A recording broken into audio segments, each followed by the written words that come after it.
بسم اللہ الرحمن الرحیم۔ دعا مانگنے والے 4 قسم کے لوگ۔ نمبر 1، سیلفش مطلب پرست لوگ۔ یہ لوگ ایسے ہوتے ہیں کہ جب انہیں ضرورت پڑتی ہے تب ہی دعا مانگتے ہیں۔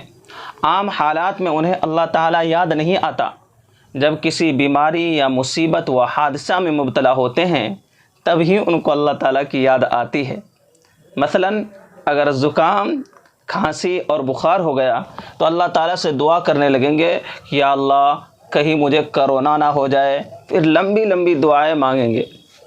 نمبر 2، دوسری قسم ان لوگوں کی ہے جو دعا اس لیے مانگتے ہیں کہ دعا مانگنا اللہ تعالیٰ کا حکم ہے۔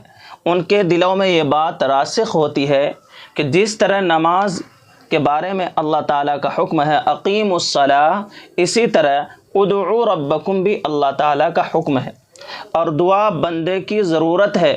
یہ لوگ مطلب پرست بن کر نہیں مانگتے بلکہ دیگر عبادات کی طرح دعا مانگنا بھی ان کے معمولات کا حصہ ہوتا ہے۔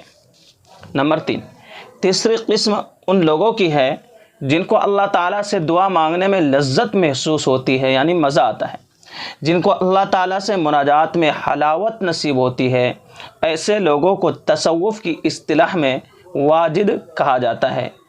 ان مقبول بندوں کی کیفیت یہ ہوتی ہے کہ جب یا ربنا یا مالکنا یا خالقنا کہہ کر وہ اللہ تعالیٰ کو پکارتے ہیں تو ان کو اللہ تعالیٰ کا نام لینے میں لذت آتی ہے اور مزہ آتا ہے۔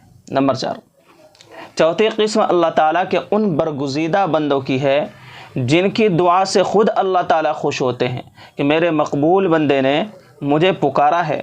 ان لوگوں کا مقام اللہ تعالیٰ کے نزدیک سب سے بلند ہوتا ہے۔